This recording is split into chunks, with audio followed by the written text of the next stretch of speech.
You know, a movie has achieved a special kind of immortality when it's both mocked as trash and worshipped like scripture. And that's Showgirls, a movie that crashed, burned, and then rose again from the ashes wearing Swarovski crystals and 7-inch heels. When Showgirls hit theaters in 1995, it wasn't just a flop. It was a career-ending meteor strike. Elizabeth Berkley, the sweet, bright-eyed girl from Saved by the Bell, decided to reinvent herself with a role so bold it made Basic Instinct look like a Hallmark movie. Critics didn't just dislike it, they obliterated it. Her agent dropped her. Her phone stopped ringing. The Hollywood sign practically turned away in shame. It was cinematic exile wrapped in body glitter. And to make things even weirder, it was directed by Paul Verhoeven, the man who gave us RoboCop, Total Recall, and Basic Instinct. You know, the guy who somehow makes ultraviolence look philosophical. He's a genius, but also kind of a chaos gremlin. And he decided the best way to explore the dark side of the American dream was through a Vegas dance epic that's part tragedy, part fever dream, and entirely unhinged. The story follows Nomi Malone, a mysterious drifter with great hair, bad manners, and a temper that could clear a room. She hitchhikes to Las Vegas with nothing but ambition and rage, determined to become a dancer. Not just any dancer, a showgirl, which apparently means fighting other women, biting people, throwing fries at cars, and screaming, "I'm not a whore," every 10 minutes while doing very little to prove that statement true. She starts off working at a sketchy club where everyone's wearing rhinestones and emotional trauma, but she's got bigger dreams. Nomi claws her way up into the big leagues, the Goddess show at the Stardust Hotel, a glittering, pyrotechnic spectacle that's equal parts ballet, burlesque, and emotional breakdown. It's Vegas glamour turned up to 11, all sequins, smoke, and existential despair. Enter Crystal Connors, the reigning queen of Vegas, played by Gina Gershon, who slithers through this movie like a diamond-covered panther. She and Nomi immediately enter a relationship that's 40% mentorship, 30% psychological warfare, and 30% something that should probably be discussed with a therapist. Every glance between them is loaded. Every line is a challenge.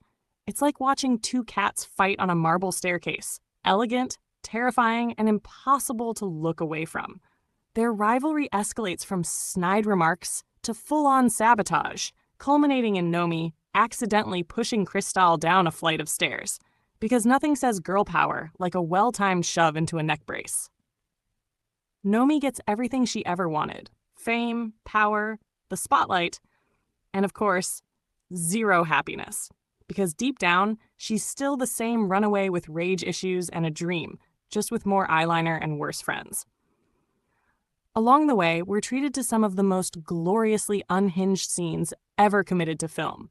There's the infamous pool scene, which is less romantic and more like watching two people try to wrestle a dolphin. There's the hamburger freakout moment, where Nomi attacks a guy for offering her fries. There's the dance audition where everyone's wearing sparkly bikinis and trying to out-emote each other like it's the Hunger Games of jazz hands. And of course, the countless moments where characters exchange lines so absurd they feel like they were written by an alien who learned English from soap operas.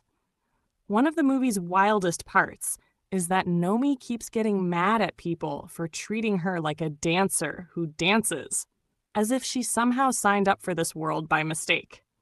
The hypocrisy is baked into every scene, and it's what makes Showgirls weirdly fascinating. It wants to condemn the exploitation of women while lovingly zooming in on it from 5 different angles. And then there's that ending. After all the glitter and chaos, Nomi finally takes revenge for her best friend, storms out of the Stardust, and hitchhikes right back out of Vegas, the same way she came in, full circle. She's got blood on her hands, a designer suitcase, and the same simmering fury that started it all.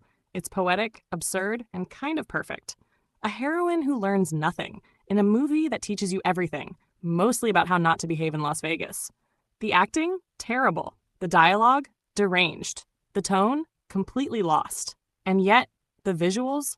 Absolutely stunning. The sets shimmer like fever dreams. The costumes look like they were designed by someone high on adrenaline and Swarovski crystals. This movie looks like $1 million hallucination. And you know what? It's kind of amazing because every single person in this film, from the director to the extras, commits completely. They take this ridiculous script and deliver it with Shakespearean intensity. It's the cinematic equivalent of watching someone trip in high heels, yet then stick the landing like it was part of the routine. That's why, decades later, Showgirls is beloved, because it's not boring. Not for 1 second. It's a cinematic train wreck, but it's our train wreck. It's glitter, camp, rage, heartbreak, and ambition, all fighting for attention under 1,000 stage lights. Some people call it trash.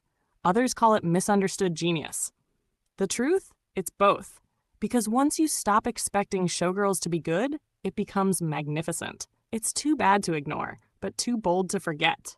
You start out laughing at it, and somewhere along the way, you start loving it. Showgirls isn't just a bad movie. It's an experience. A neon, psychotic, jaw-dropping work of accidental brilliance that dared to be too loud, too wild, and too beautiful for the world that rejected it.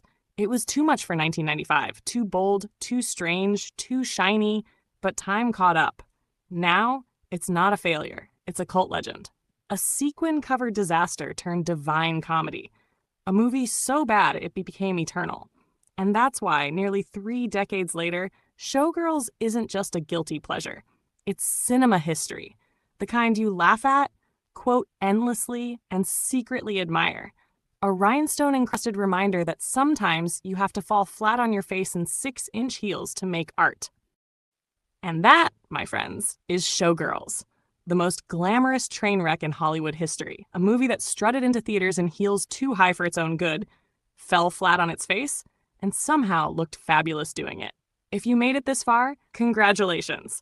You've officially survived more drama than the entire cast of the Stardust Hotel. Now go ahead, hit that subscribe button, like Nomi hits her dance partners, and drop a comment telling me your favorite so bad it's genius movie. The one that critics hated, but your chaotic little heart adores. And remember, in this house, we don't judge art by its Rotten Tomatoes score. We judge it by how hard it makes us scream, "What am I watching?" Until next time, keep your sequins shiny, your fries close, and your expectations gloriously low.